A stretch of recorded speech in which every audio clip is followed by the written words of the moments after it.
My fiancé told me I wasn't wife material because I make more money than him, so I let him marry someone cheaper. Tyler and I had been together for 3 years when he proposed with this sad little diamond ring from a pawn shop that looked like it had seen multiple divorces. I was making $95K as a software engineer, while he was scraping together maybe $35K doing freelance graphic design from our one-bedroom apartment that still smelled like our neighbor's burnt toast 24/7. I knew that ring probably cost him 2 full weeks of work and maybe some dignity, so I acted super excited and said yes on the spot. I wasn't marrying a wallet, I thought. Big mistake. Wedding planning started off pretty normal. We picked a cute outdoor venue, booked this artsy photographer who liked taking moody candids, and even ordered those bougie invitations with gold foil lettering that made us look way fancier than we were. Then Tyler started acting weird, like passive-aggressively weird. He got all tense when I suggested splitting wedding costs based on income, proportionally. It made total sense. I make almost triple what he does. But he goes, real men pay for everything. Meanwhile, this dude legit cried when the florist gave us a quote over $300. I'm not even kidding. The breaking point? Our cake tasting. The baker casually mentioned I was listed as the primary contact and would handle payments. Tyler's face went red like he got caught cheating in Mario Kart. He snapped, my future wife shouldn't be paying for her own wedding cake. The baker blinked like he just witnessed the weirdest gender reveal party ever and asked if we wanted to reschedule. I wanted to crawl into the vanilla sample cake and never come out. That night, Tyler hit me with a whole TED talk about traditional marriage roles. He said a successful wife supports her husband and doesn't emasculate him by earning more money. Then he said the words, emasculating income disparity, like he'd Googled, how to make your independent partner feel guilty 101. The grand finale? He told me I should quit tech and find a more feminine job that paid less. Something proper for a future wife. I just stared at him, this grown man in a sweatshirt with a hole in the sleeve, eating cereal out of a mug at 10 p.m. because he forgot to buy groceries. Again, the same man had borrowed gas money from me 3 times in the last month and still had his phone bill paid by his mom. But my stable, 6-figure career, not wife material. Got it. 2 days later, I was ranting to my friend Jessica over sushi, and she mentioned her cousin Amanda. Amanda worked part-time at a flower shop, still lived at home, and apparently would fall in love with any dude who could make his own dentist appointments. I had an idea.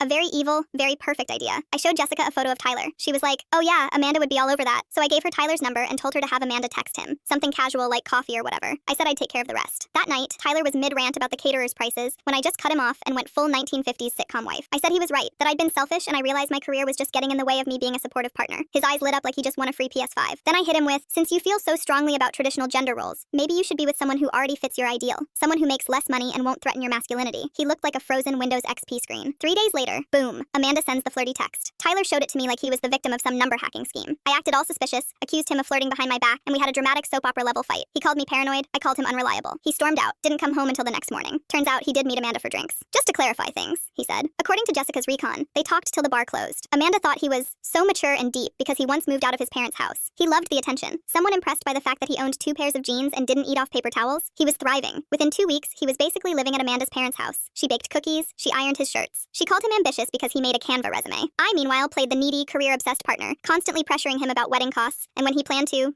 become an adult. A month later, Tyler sits me down, all serious. Says we want different things and maybe we should call off the engagement. I put on my best Oscar-worthy performance of heartbreak and agreed. 6 months later, he proposed to Amanda with a ring that probably cost less than a burrito bowl at Chipotle.